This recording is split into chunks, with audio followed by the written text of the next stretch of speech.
నేను శ్రీ సౌజన్య. ముందుగా హెడ్లైన్స్.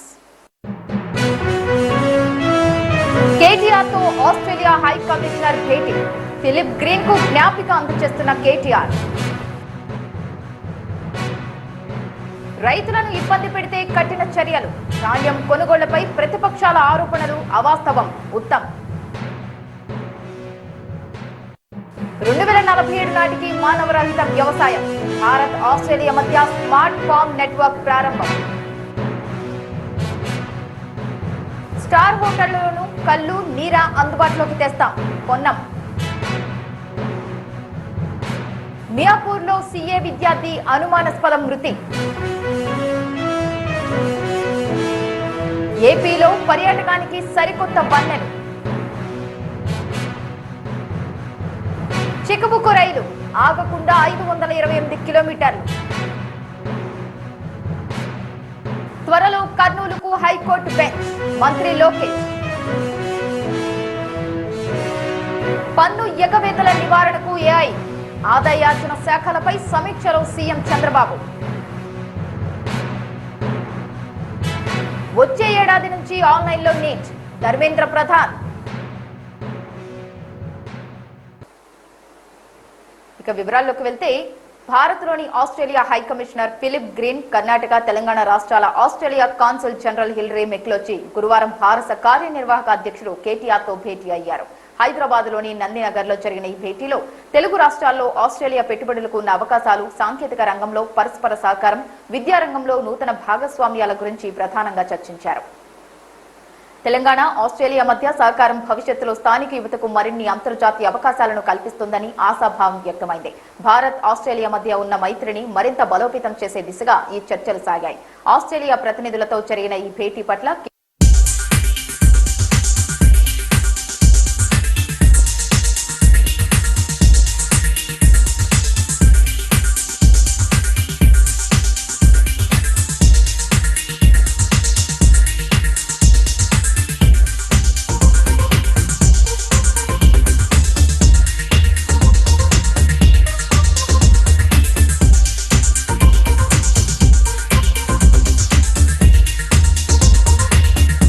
అన్నదాతలను ఇబ్బంది పెట్టే వారిపై కఠిన చర్యలు తీసుకుంటామని పౌర సరఫరాల శాఖ మంత్రి ఉత్తమ్ కుమార్ రెడ్డి హెచ్చరించారు. లారీ డ్రైవర్లు లంచం అడుగుతున్నారని, మిల్లర్లు తాలు పేరిట కోత పెడుతున్నారని రైతులు చెబుతున్నారని, వడ్ల సేకరణ సజావుగా జరిగేలా కలెక్టర్లు చూడాలని ఆదేశించారు. ధాన్యం కొనుగోళ్లలో నెలకొన్న సమస్యలు అధిగమించడానికి తీసుకోవాల్సిన చర్యలపై అధికారులకు దిశానిర్దేశం చేయడానికి ఉత్తమ్ గురువారం సహచర మంత్రులతో కలిసి వివిధ జిల్లాల్లో పర్యటించారు.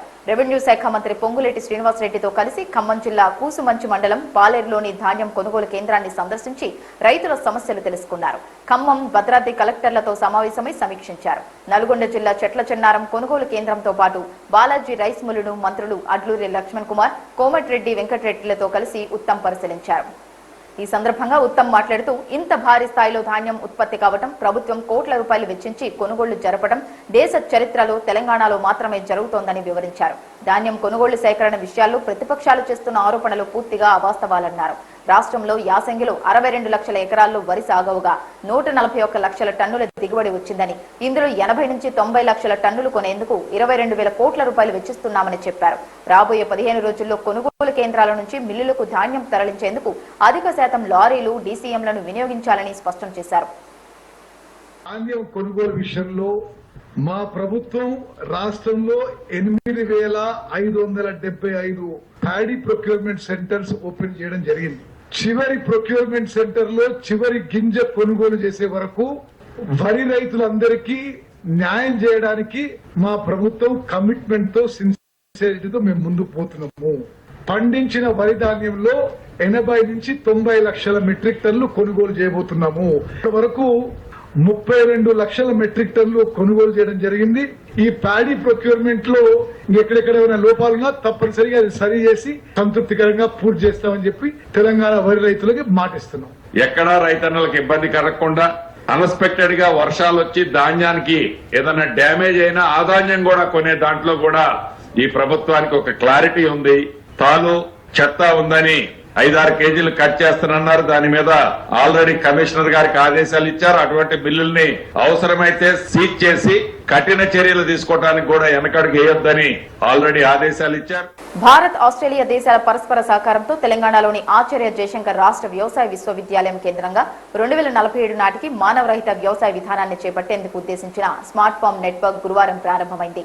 ఈ ప్రాజెక్టు అమలుకు తెలంగాణ అగ్రివర్సిటీ, హైదరాబాద్ పరిశోధన ఆవిష్కరణల కేంద్రం, ఆస్ట్రేలియాలోని Charles Sturt varsity, Bengaluru science technology cluster సంస్థల మధ్య ఒప్పందం కుదిరింది. ఈ సందర్భంగా భారత్లో Australia high commissioner Philip Green, agriversity VC Janaiah మాట్లాడుతూ మానవరహిత వ్యవసాయం సంకల్పంతో సాగే ఈ ప్రాజెక్టులో భారత్, ఆస్ట్రేలియాలకు చెందిన ప్రభుత్వ పరిశోధన సంస్థలు, విశ్వవిద్యాలయాలు, అంకురాలు, పరిశ్రమలు భాగస్వాములుగా ఉంటాయి. సంయుక్త పరిశోధనలు, పైలట్ ప్రాజెక్టులు, సాంకేతిక పరిజ్ఞాన మార్పిడి, నైపుణ్యాభివృద్ధి కార్యక్రమాలు చేపడతాం. వ్యవసాయ సాంకేతికతలు, వాతావరణ అనుకూల వ్యవసాయ విధానాలు, సంయుక్త ఆవిష్కరణలను ప్రోత్సహిస్తామని వారు తెలిపారు. కార్యక్రమంలో భారత ప్రభుత్వ ప్రధాన సలహాదారు కార్యాలయం ముఖ్య శాస్త్రవేత్త Vishal Chaudhary, Charles Sturt varsity VC Michael Friend, RICH CEO పింపాలి, బెంగళూరులోని ఆస్ట్రేలియన్ కాన్సులేట్ జనరల్ హిల్రీ మెక్లోచి, Bengaluru science technology cluster CEO Anantharaman, agriversity registrar Vidyasagar, పరిశోధన సంచాలకుడు బలరాం తదితరులు పాల్గొన్నారు. తెలంగాణ సంస్కృతిలో అంతర్భాగమైన తాటికల్లు, నీరాకు పూర్వ వైభవం తీసుకువచ్చేందుకు ప్రభుత్వం కృతనిశ్చయంతో ఉందని రవాణా, బీసీ సంక్షేమ శాఖల మంత్రి పొన్నం ప్రభాకర్ తెలిపారు. రాష్ట్రంలోని అన్ని ప్రభుత్వ నర్సరీల్లో తాటి, ఈత మొక్కల పెంపకాన్ని ప్రోత్సహిస్తామని, హైదరాబాద్లోని ప్రధాన 5 నక్షత్రాల హోటళ్లలోనూ స్వచ్ఛమైన కల్లు, నీరా అందుబాటులో ఉంచేలా కృషి చేస్తానని హామీ ఇచ్చారు. సోమాజిగూడ ప్రెస్ క్లబ్ లో నిర్వహించిన మీడియా సమావేశంలో మాజీ మంత్రి వి శ్రీనివాస్ గౌడ్, మాజీ MP doctor Boora Narsaiah Goud, MLC Gore వెంకన్నలతో కలిసి మంత్రి మాట్లాడారు. తాటికల్లు ప్రకృతి ప్రసాదించిన ఔషధం. ఇలాంటి సహజ సిద్ధ పానీయాలపై ప్రజల్లో ఉన్న అపోహలను తొలగించాల్సిన అవసరం ఉంది. నర్సరీల ద్వారా తాటి, ఈత మొక్కల పంపిణీ చేపట్టి భవిష్యత్తులో తాటి వనాల పెంపకానికి ప్రాధాన్యమిస్తాం. తాటికల్లు గీత కార్మికులను ప్రోత్సహించడం, గౌరవించాలనే ఉద్దేశంతో చిలుకూరు సమీపంలోని ఎక్స్పీరియం పార్కులో ఈ నెల 24న తాటి మేళ పేరుతో మ్యాజిక్ ఫెస్టివల్ ని నిర్వహిస్తున్నారు. అక్కడ 250 రకాల తాటి మొక్కలను నాటారు అని మంత్రి పొన్నం వివరించారు. మాజీ మంత్రి వి శ్రీనివాస్ గౌడ్ మాట్లాడుతూ కల్లును రాష్ట్ర పానీయంగా గుర్తించాలని మంత్రిని కోరారు. కార్యక్రమంలో ఎక్స్పీరియం పార్క్ చైర్మన్ రామ్దేవరావు తదితరులు పాల్గొన్నారు. ప్రముఖులను, ముఖ్యులందరినీ ఆహ్వానించి ఒక తాటి కల్లు మేళా చేసేటువంటి సందర్భంగా మమ్మల్ని అందరినీ కూడా రాజకీయాల కంటే, పార్టీల కంటే ఒక గౌడ్స్ గా కుల వృత్తికి సంబంధించి ఎవరు హోదాల్లో ఉన్నప్పుడు వాళ్ళు ఆ కుల వృత్తి రక్షణకో, కుల వృత్తి అభివృద్ధికో పాటుపడేటువంటి వ్యక్తులుగా ఎవరి అవకాశం ఉన్నప్పుడు వాళ్ళల్లా చేసుకుంటూ పోయే సందర్భంలో మమ్మల్ని అందరినీ భాగస్వామ్యం చేయడం, అందులో ముఖ్యంగా సోదరుడు జూపల్లి కృష్ణారావు గారు ఎక్సైజ్ మరియు టూరిజం శాఖ మంత్రి గారు నన్ను ప్రత్యేకించి సీనన్న కూడా చెప్పినాడు, నరసన్న అందరం కూడా మరి మాట్లాడి ఈ రోజు రామ్దేవ్ గారి ఆహ్వానం మేరకు ఇక్కడికి వచ్చినాం. అందరూ కూడా మే 24వ తేదీ నాడు చిలుకూరు బాలాజీ దగ్గర ఉన్నటువంటి ఎక్స్పీరియం పార్కులో తాటి కల్లు మేళా జరుగుతోంది. ఈ స్ఫూర్తిగా తీసుకొని ప్రభుత్వం తరఫున కూడా జనరల్ గా కళ్ళు అనగానే హైదరాబాద్ ప్రాంతంలో అక్కడో ఇక్కడో చెట్లు లేవు కదా, కల్తీ కదా అనుకునే భావం నుంచి పోవడానికి కొంతమంది కులంతో సంబంధం లేదు, ఎవరైనా వనం పెంచుకోవచ్చు అనేది వెనుకటి నుంచి ఉంది. కానీ దాదాపు 12,000 గ్రామాలు తెలంగాణలో ఉన్నాయి. ఆర్థికంగా ఉన్న గీతా కార్మిక సంఘాలు కానీ, కుటుంబాలు కానీ వృత్తిని, సమాజాన్ని కాపాడడానికి లేదా ప్రకృతి ప్రేమగా ఆ గ్రామంలో అనారోగ్యం బారిన పడకుండా ఉండాలంటే ఈ ప్రకృతి వైద్యంగా ఉండబడేటువంటి ఈ ద్రవం కళ్ళు, నీర, తాటి, ఈత ఏదైనా తాగినా, కళ్ళుతో పాటుగా తాటి ముంజలు తిన్నా, ఈత పండ్లు తిన్నా, నాకు తెలిసి ఇక్కడ ఈత చెట్టు చిన్న సైజు ఉన్నప్పుడు అలాగే గుజ్జలుతుంది, అది దాన్ని కొట్టడం నిషేధం, ఎందుకంటే చెట్టు చనిపోతుంది. దాని తర్వాత అది ఉండేటువంటి ఒక చక్కెర, దాని యొక్క సాటిస్ఫాక్షన్ అవన్నీ కూడా ఉండే పరిస్థితుల్లో ప్రభుత్వం తరఫున కూడా ఎట్లయితే బార్స్ అండ్ రెస్టారెంట్స్ ఉన్నాయో నేను ప్రత్యేకించి అందరూ కూడా లేఖ రాయబోతాను. ఇక్కడ ఉండేటువంటి అన్ని రకాల మేజర్ హోటల్స్ లో కూడా వారన్నారు తెలంగాణ డ్రింక్ కల్లుగా తాటి కల్లును చేయాలనేటువంటి వారు కోరడం కూడా పొద్దున కోరినారు. తప్పకుండా డిస్కషన్ చేసే ప్రయత్నం చేస్తాం. ప్రభుత్వంలో ఒక గౌడుగా, రాజకీయాలు లేదా మంత్రిగా వీటన్నిటికంటే ఎక్కువ గీతా కార్మికులకు సంబంధించి లేదా సమాజంలో అందరికీ ఆరోగ్యానికి ఉపయోగపడేటువంటి పానీయంగా దీన్ని భవిష్యత్తులో ప్రజలకు అవగాహన కలిగించి దీని అనేక ఔషధ గుణాలు ఉన్నాయి. వైద్యానికి ఉపయోగపడే రకమైనటువంటి గుణాలు ఉన్నాయి. ప్రకృతి రీత్యంగా దొరికేటువంటిది ఇక్కడ. ఈరోజు గ్రామీణ ప్రాంతాల్లో చాలా మంది మీరు పెద్ద పెద్ద మనుషులు తీసుకుంటే 80-90 ఏళ్ళు వచ్చినా వాళ్ళు గట్టిగా స్ట్రాంగ్ ఉండడానికి ప్రతిరోజు నిత్యం వాళ్ళు కళ్ళు దాగి ఉండడం వల్ల అనేటువంటి అనేకమైనటువంటి సైంటిఫిక్ ఆధారాలు ఉన్నాయి. సో దాన్ని బేస్ చేసుకునే మనం ఈరోజు మాట్లాడుతాం. మియాపూర్ పోలీస్ స్టేషన్ పరిధిలోని గోకుల్ ప్లాట్స్ లో సీఏ విద్యార్థి కుమ్మరి జనార్దన్ అనుమానాస్పద స్థితిలో మృతి చెందాడు. తన గదిలో ఉరికి వేలాడుతూ ఉండటాన్ని గమనించిన స్థానికులు పోలీసులకు సమాచారం అందించారు. గదిలో రక్తపు మరకలు ఉండటంతో జనార్దన్ మృతిపై తల్లిదండ్రులు అనుమానాలు వ్యక్తం చేస్తున్నారు. ఘటనపై మియాపూర్ పోలీసులు కేసు నమోదు చేసి దర్యాప్తు చేస్తున్నారు.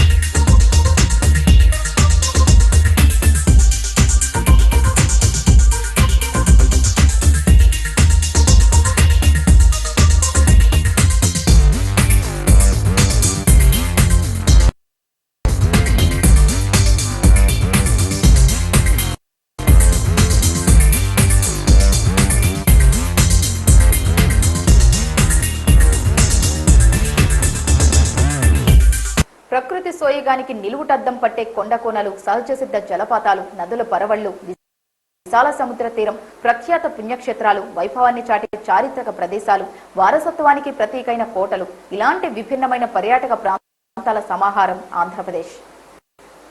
రాష్ట్రంలోని పర్యాటక ప్రాంతాల గొప్పతనాన్ని అందరికీ పరిచయం చేసి ముందుకు సాగుతోంది కూటమి ప్రభుత్వం.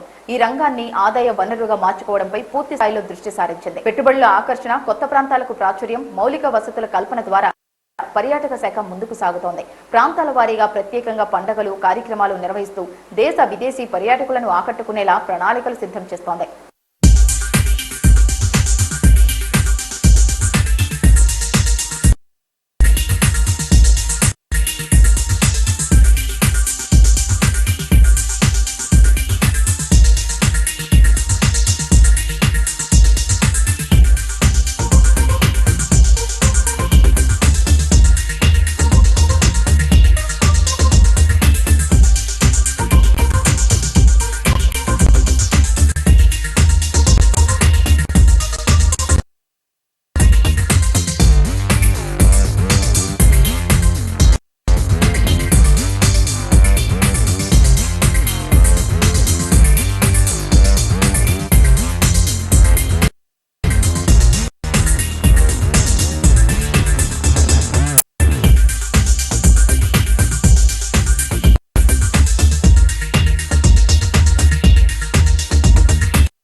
భారతదేశ రైల్వే నెట్వర్క్ ఎన్నో అసాధారణమైన రికార్డులున్నాయి. అందులో కొన్ని అత్యంత వేగంగా ప్రయాణించేవి, విలాసవంతంగా ఉండేవి, మరికొన్ని దేశంలోని మారుమూల ప్రాంతాలను కలిపేవి. అయితే దేశంలోని ఓ రైలు మాత్రం ఏకధాటిగా అత్యంత దూరం ప్రయాణించడం గమనార్హం. అదే త్రివేంద్రం హజరత్ నిజాముద్దీన్ రాజధాని ఎక్స్ప్రెస్.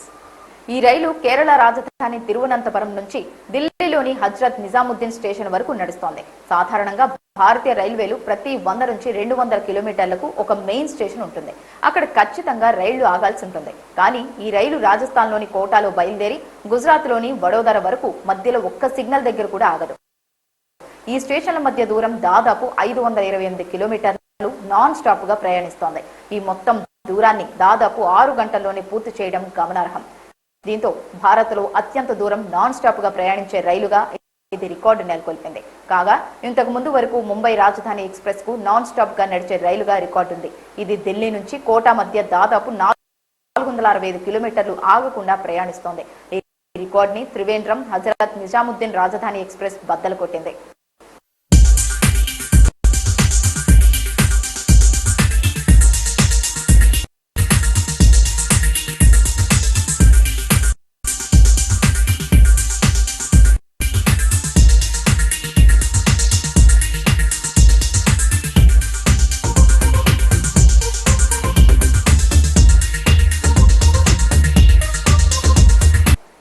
ఎన్డీఏను గెలిపించినందుకు రుణం తీర్చుకుంటున్నామని మంత్రి నారా లోకేష్ అన్నారు. పుట్టపర్తిలో 650 ఎకరాల్లో advanced medium combat air craft project నిర్మాణానికి రక్షణ మంత్రి రాజ్నాథ్ సింగ్, సీఎం చంద్రబాబు శంకుస్థాపన చేశారు. 15,800 కోట్ల రూపాయల భారీ వ్యయంతో నిర్మిస్తున్న ఈ ప్రాజెక్టు ద్వారా 5వ తరం యుద్ధ విమానాలను తయారు చేయనున్నారు. ఈ సందర్భంగా ఏర్పాటు చేసిన సభలో మంత్రి లోకేష్ మాట్లాడారు. కరువు నేలపై కార్లు తయారీ పరిశ్రమలు తీసుకువచ్చిన 3 అక్షరాల వ్యక్తి సిబిఎన్. ఫైటర్ జెట్లు తయారీ పరిశ్రమలు ఈ ప్రాంతానికి తెచ్చిన వ్యక్తి సిబిఎన్. ఒకప్పుడు పుట్టపర్తిలో కనీసం 100 ఇళ్లు కూడా లేవు. ఇప్పుడు ప్రపంచానికి అద్భుత ఆధ్యాత్మిక కేంద్రంగా పుట్టపర్తి మారింది. 1991లో సత్యసాయిబాబా ఎయిర్పోర్ట్ నిర్మిస్తుంటే చాలా మంది ఆశ్చర్యపోయారు. సత్యసాయిబాబా విజన్ ను ఇప్పుడు చూస్తున్నాం. డబుల్ ఇంజిన్ బుల్లెట్ ట్రైన్ సర్కార్ వల్లే రాష్ట్రానికి మరిన్ని ప్రయోజనాలు. దేశంలో నమో అంటే నరేంద్ర మోదీ, ఏపీలో నాయుడు మోదీ జోడీ ప్రధాని మోదీ, రాజ్నాథ్ సింగ్ చంద్రబాబు ముగ్గురికి 75 ఏళ్లైనా 25 ఏళ్ల కుర్రాళ్లా పనిచేస్తున్నారు. రాష్ట్రంలో పెట్టుబడుల వరద కొనసాగుతోంది. త్వరలో కర్నూలులో హైకోర్టు బెంచ్ ఏర్పాటు కాబోతోంది. రాయలసీమ ప్రాంతం మరింత అభివృద్ధి కాబోతోంది. 23 నెలల్లో స్పీడ్ ఆఫ్ డూయింగ్ బిజినెస్ ఏంటో చూపించాం అని లోకేష్ అన్నారు. కార్యక్రమంలో కేంద్ర మంత్రి రామ్మోహన్ నాయుడు, పలువురు రాష్ట్ర మంత్రులు పాల్గొన్నారు. आदरणीय श्री राजनाथ सिंह जी, हम दिल से स्वागत करते हैं.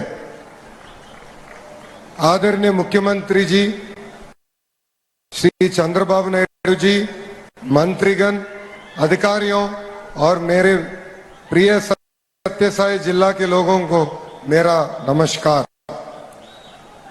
ऑपरेशन सिंदूर को 1 साल पूरा हो गया है. हमारा प्रधानमंत्री नरेंद्र मोदी जी ने पाकिस्तान को ऐसे जवाब दिया जिस पर हर भारतीयों को गर्व है. ऑपरेशन सिंदूर की सबसे बड़ी ताकत हमारा आयरन मैन और रक्षा मंत्री आदरणीय श्री राजनाथ सिंह जी रहे हैं. भगवान श्री सत्यसाई जी की पवित्र धरती आज भारत की रक्षा शक्ति का नया केंद्र बन रहा है. भगवान श्री सत्यसाई के पवित्र धरती पर आए ఎర్రచందనంతో విలువ ఆధారిత ఉత్పత్తులు తయారు చేసి మార్కెట్లో విక్రయించడం ద్వారా అధిక ఆదాయం సమకూర్చుకోవాలని ముఖ్యమంత్రి చంద్రబాబు ఆదేశించారు. రాష్ట్రంలో విద్యుత్ వాహనాల వినియోగం పెంచేలా చర్యలు తీసుకోవాలని, సంప్రదాయ వాహనాలను విద్యుత్ వాహనాలుగా మార్చుకునేలా ప్రోత్సహించాలని అన్నారు. ఏఐ టూల్స్ వాడకం ద్వారా ఎక్సైజ్, గనులు, రవాణా శాఖల్లో పన్నుల ఎగువేతలను వరికట్టాలని ఆదేశించారు. సచివాలయంలో గురువారం ఆయన ఆదాయార్జన శాఖలపై సమీక్షించారు. గనులు, ఎక్సైజ్, స్టాంపులు, రిజిస్ట్రేషన్, రవాణా తదితర శాఖలు లక్ష్యాలకు అనుగుణంగా పనిచేయాలి. కేంద్రం నుంచి రావాల్సిన నిధులను తెచ్చుకునే ప్రయత్నాలను ముమ్మరం చేయాలి.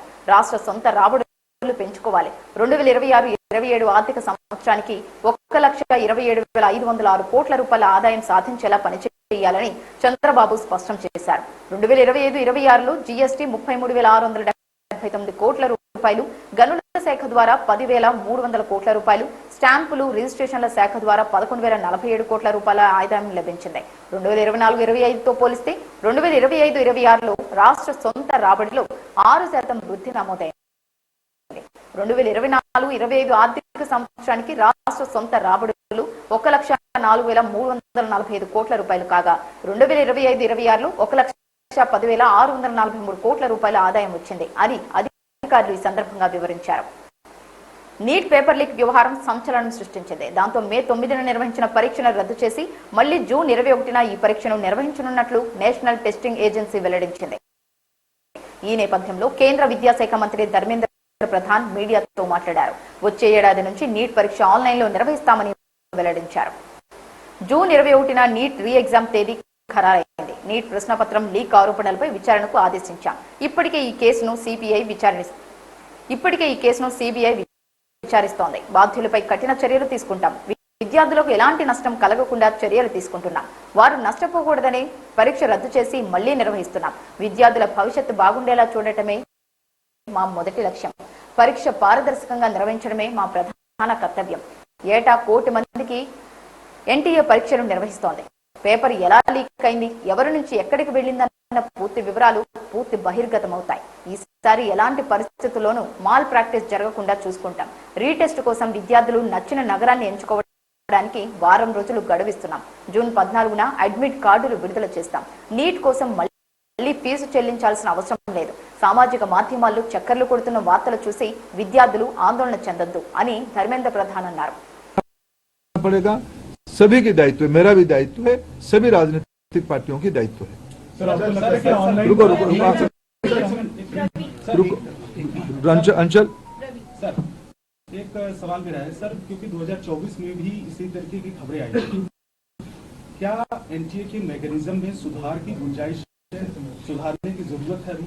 हाँ, निश्चित रूप में एनटीए को और सुधारने की आवश्यकता है। उसको हमने गंभीरता से लिया। 24 की जो लूफॉल्स आई थी, 24 की लूफॉल्स को इस बार हमने पूरा पैक किया था, पूरा ठीक किया था, लेकिन उसके बावजूद भी ये फिर घटना हुई है। इसलिए एनटीए में निश्चित रूप में और सुधार की आवश्यकता है। इसको सुधार किया ही जाएगा। सर सीबीआई के रिमांड नोट में बहुत स्पेसिफिकली मेंशन किया गया कि एनटीए से जुड़े हुए लोगों के लिंक्स को भी प्रूव किया जाएगा इस बार। पिछली बार ये कहा गया था कि जो मतलब ग्राउंड लेवल का जो छोटा स्ट्रक्चर था, सीबीआई ने जांच वहीं तक करके छोड़ दी थी। इस बार क्या आपका रिएक्शन है जो रिमांड नोट में सीबीआई ने बात कही है उस परिप्रेक्ष्य? सीबीआई ने सही कहा है, किसी को छोड़ा नहीं जाएगा, किसी को छोड़ा नहीं जाएगा। वो एनटीए के अंदर हो, बाहर हो, कोई भी हो, किसी को स्पेयर नहीं किया जाएगा। सर मेरा सवाल है कि जो ऑनलाइन अगर परीक्षा होती तो आपको लगता है कि इसमें एरर नहीं होगा? ये एकदम तुलनात्मक ओएमआर से सीबीटी थोड़ा प्रूफ है, थोड़ा प्रोटेक्टेड है, थोड़ा उसको ठीक किया जाए। टेक्नोलॉजी देखो, साइबर क्राइम तो एक बड़ा दुनिया बन चुकी है ना, इसको हम लोग सब नई दुनिया में रह रहे हैं। वो भी वहां भी चुनौती है, लेकिन हमारे देश की सिस्टम पे हमें भरोसा करना पड़ेगा।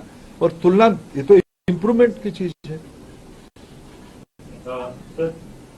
4 बार अभी तक देखा गया कि पेपर लीक हुआ है। हर बार आपने ये बात कही है कि 0 टॉलरेंस रखा जाएगा, लेकिन बार बार ये चुप हो जाती है। आखिर में कहाँ थी? नहीं, हर एक बार की नेचर बदल जाती है ना। देखो, ये हम सब एक सिस्टम चलाते हैं। सरकार बहुत जिम्मेवारी के साथ कह रहे हैं हम चीजों को सुधारेंगे, फिर भी एक्सीडेंट होता है, उसको ठीक करना पड़ेगा। एनटीए के स्ट्रक्चर में किस तरह का रिफॉर्म आप सजेस्ट कर रहे हैं? और जैसे परमानेंट एम्प्लॉइज नहीं है एनटीए में, कॉन्ट्रैक्चुअल बेस एम्प्लॉइज है, उनके लिए क्या करना चाह रहे हैं कि उससे लीक का चांसेस बढ़ जाते हैं? मैंने कहा कि पहले सीबीआई को अपने काम को पूरा करने दो। इसके अलावा एनटीए को और मजबूत किया जाएगा। सर, जिस तरीके से एनटीए को मजबूत किया जाएगा, लेकिन साल दर साल पेपर लीक होता है, तो क्या एनटीए जिम्मेदारी ले इस तरीके से गलती ना हो? तो एनटीए ने दायित्व लिया है। ये सूचना एनटीए को ही आया है। 7 को एनटीए की ग्रीवेंस पोर्टल में आया है। एनटीए ने उसको छुपाया नहीं। एनटीए ने उसको संवेदनशीलता के साथ सरकार के सामने रखी, हमने हमारे नेतृत्व के सामने रखा, बाकी सिस्टम के सामने रखा। एजेंसियां तुरंत काम पे 8 तारीख सुबह से 7 तारीख रात को एजेंसियां काम शुरू कर दी है। 12 को हमने निर्णय कर लिया कैंसिल करने का, 15 को हमने निर्णय कर लिया परीक्षा करने का। सब एनटीए ने ही किया। एनटीए अकाउंटेबल है। एनटीए में जो कमी है उसको सुधारना पड़ेगा, जो भी गुनहगार है उसको परिधि में लाना पड़ेगा, और एनटीए ही अकाउंटेबल होगा। पेपर लीक के आरोपियों ने कहा है कि पिछले साल भी पेपर आउट था। मैं कम से कम मैं इस विषय और कम से कम अफवाह में हम ना जाए, कोई विषय में हम अफवाह में ना जाए। हम सब जिम्मेवार, आप सब राष्ट्रीय मीडिया हो, आप सबकी दायित्व है। समाज में जो है हम कुछ भी चीज हम छुपा नहीं रहे, कुछ भी चीज हम मुंह फेर नहीं रहे, लेकिन जो विषय है असम 20-25 लाख बच्चों की भविष्य की सवाल है। आपकी एक एक वाणी अनेकों के मन में उद्वेग खड़ा करता है। जो तथ्य है वो छुपना नहीं चाहिए। आपके सहयोग से हम यहाँ आए हैं, ये मीडिया ने यहाँ तक इसको लाया है, हम उसको आदर करते हैं, लेकिन हम ऐसा भी कुछ विषय ना करें जो अनावश्यक फिर एक बार तनाव खड़ा करे। प्रमाण है तो उसको चिंता करें। जो मैं कोऑपरेशन चाहूंगा, जो मित्र पूछ चुके हैं वो छोड़ दीजिए, जो नहीं पूछे वो पूछे। एनटीए के आउटसोर्सिंग को लेकर सवाल होता है कि एनटीए खुद अपना काम नहीं करती, सारा काम आउटसोर्स करती है, सुधारा जाएगा। नहीं, कई चीज ध्यान में आया है, कई चीज। I assure you will go to the last point. राज्यों के साथ समन्वय किस तरह से बिठाया जाएगा? जैसे माफिया हैं, सब जानते हैं कि हर अलग अलग राज्य में सुनते हैं उनकी माफिया वहां पर मौजूद हैं, वो कैसे समन्वय बिठाया जाएगा? क्योंकि वो थर्ड पार्टी वाला भी सवाल उठा कि एनटीए का ग्राउंड कहीं ना कहीं शायद क्या कमजोर हो रहा है, किस तरह से राज्यों को साथ में लाया जाएगा? देखो, राज्य इस बार भी, मैं आभार प्रकट, इस बार जो हमने कहा ना, मैंने राधाकृष्ण कमेटी को कोट किया। राधाकृष्ण कमेटी ने कुछ मौलिक सुझाव दिया था कैसे इसको इलेक्शन मैंने कैसे कंडक्ट किया जाए। उन्होंने शब्द लगाया था इलेक्शन टाइप के अरेंजमेंट करो, जनरल इलेक्शन जैसे होती है ऐसे इस बार अरेंजमेंट करो। आप राज्य देश की किसी भी जिला कलेक्टर एसपी को आप इस बार पूछिए फोन करके, उन्होंने क्या किया। मैंने उस दिन 3 तारीख को कम से कम 15 देश की सभी कोनों में, जम्मू का श्रीनगर से लेके केरला तक, नॉर्थ ईस्ट से लेके सेंट्रल इंडिया तक, मैं अनेक कलेक्टर एसपी को हिमाचल से भी रैंडम फोन किया है। उसी समय में कहा हो, सब एग्जामिनेशन सेंटर में थे, सब एग्जामिनेशन सेंटर, सब एसपी कलेक्टर सब एग्जामिनेशन सेंटर में थे। अलग कोई गेट के सामने है, कोई कैंपस के अंदर है। राज्य सरकारों